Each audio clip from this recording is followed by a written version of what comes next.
ही गई है। मेरा मतलब है कि जब से मेरा बेटा मुझे छोड़कर गया है, तब से ना जाने तू अपनी बेटी के साथ ऐसी कौन सी दुनिया में विलीन हो गई जो तुझे अपने ससुराल वालों का ख्याल ही नहीं। अरे तेरे ससुराल में अब मेरे अलावा बचा ही कौन है? तेरे जेठ और जेठानी तो वैसे ही अलग हो गए। मैं बेचारी बुढ़िया गांव में अकेली पड़ी हुई हूँ। अरे कभी कभी अपनी सास को भी याद कर लिया कर। नहीं माँ जी, ऐसी बात नहीं है।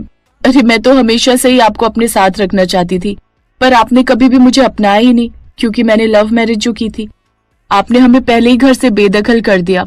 यहाँ शहर आने के बाद भी मैंने कई बार इनको कहा कि हमें माँ के पास चलना चाहिए, पर मुझे बाद में पता चला कि आप हमारी शक्ल भी नहीं देखना चाहती हैं, और अगर आप हमें अपना ही मानती तो उनकी मौत पर भी आती, पर कोई बात नहीं, वो पुरानी बातें हैं। अगर आप गिले शिकवे दूर करके हमारे साथ रहना चाहती हैं तो आपका मोस्ट वेलकम है। बुरा मत मानना बहू, लेकिन तेरी जबान 6 गज से भी ज्यादा लंबी है। और हाँ, रही बात आने की, तो मैं तेरे पास आ रही हूँ क्योंकि तेरे जेठ जेठानी ने मुझे घर से निकाल दिया। मेरे कर्मों की सजा मुझे मिल चुकी है, इसलिए मैं अपनी छोटी बहू और अपनी पोती के साथ रहना चाहती हूँ। सास की बात सुनकर सुनीता कुछ नहीं बोलती और उसका मोस्ट वेलकम करने के लिए तैयार हो जाती है। अब अगले दिन गंगा गांव से शहर आ जाती है, जहां वो